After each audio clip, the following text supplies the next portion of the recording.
I didn't have enough strength, but I have sharp eyes and an invisible skin. I began to live on the edges of the city, a quiet shadow. I knew the faces of the men, the one with a scar across his cheek, and the one whose booming laugh was like dry thunder. My heart never let me forget them. I learned to read the city's whispers. I hid near the marketplaces, listened to the gossips of drivers and the rough talks of touts. I learned their territory and I mastered the arts of living in the shadows. I too became a shadow. One humid night, under a sky heavy with unfalling rain, I crept towards a warehouse. I wore the dark clothes of a street scavenger, merging with the shadows, peeking through a broken window. I saw them, celebrating with bottles and loud, careless voices. I noticed a stack of old petrol cans in a dark corner. A reckless, dangerous idea took hold, replacing fear in my heart with icy determination.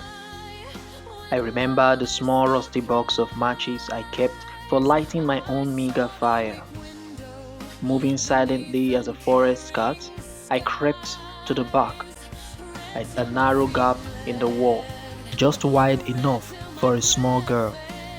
I slipped inside, my heart pounding like a furious rhythm against my ribs. I soaked a discarded rag in the petrol, wrapping it around a stick. Just then, I heard the scared man laughing, a sound that stole the air from my lungs. I struck the match. The sudden violent flare was my moment. I then thrust the flaming stick towards the stack of cans and scrambled back out of the gap. A heartbeat later, a warehouse roared to life, not with a big explosion, but with a fast, hungry fire. Smoke billowed out, thick and black, and the sounds of drunken laughter turned into screams of panic and pain.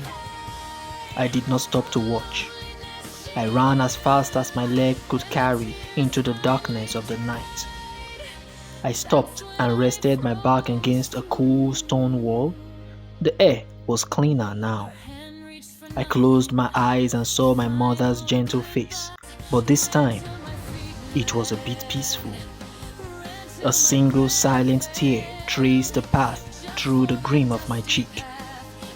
Justice was not handed down, it was taken, and the vow was kept. The fire had delivered a brutal kind of justice.